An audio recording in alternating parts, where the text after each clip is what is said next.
ఈ విధంగా చేయమన్నది. అంతేకాకుండా ఈ రోజున ప్రధానంగా అమావాస్య, ఆదివారం ఖాళీ దొరికింది కదా అని చెప్పి మాంసాహారం తినకూడదు. అలాగే ఈ మైథునము, దాంపత్యము పనికిరాదు.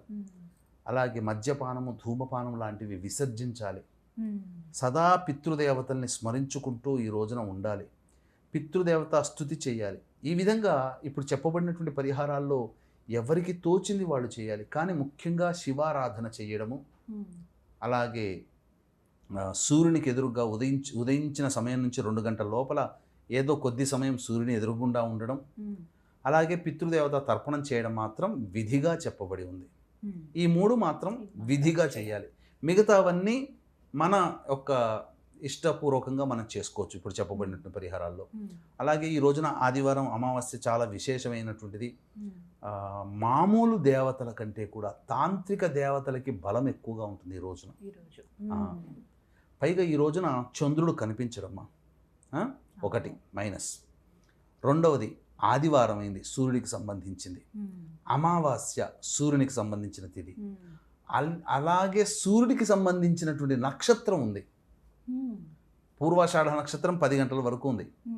తరువాత ఉత్తరాషాఢ నక్షత్రం వస్తుంది.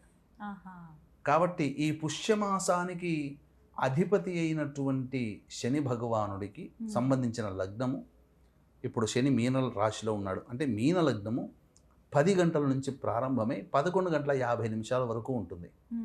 కాబట్టి ఈ సమయంలో 10 గంటల 13 నిమిషాల వరకు 13 నిమిషాల వరకు పూర్వాషాఢ నక్షత్రం ఉంది. 10 నుంచి 11:45 మధ్య కాలంలో పితృదేవత తర్పణము చేస్తే ఈ పుష్య అమావాస్య కాబట్టి పితృకారకుడైనట్టు రవి లాభస్థానంలో ఉంటాడు.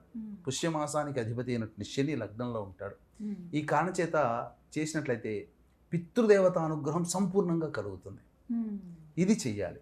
అలాగే మన పీఠమాధ్వర్యంలో ఇంతకుముందు చెప్పినట్టుగా తాంత్రిక దేవతల యొక్క శక్తి ఎక్కువగా ఉంటుంది కాబట్టి సర్వదోషాలు తొలగి జాతకంలో అనుకున్నటువంటి పని నిర్విఘ్నంగా కొనసాగాలి. కాబట్టి ఈ ఆదివారం అమావాస్య సందర్భంగా మన పీఠమాధ్వర్యంలో జరిగే సర్వదోష నివారణ పూజల హోమాలలో భాగంగా తాంత్రిక దేవతలైనటువంటి ప్రత్యంగిర, బగళాముఖి, వారాహి, అలాగే రాజశ్యామ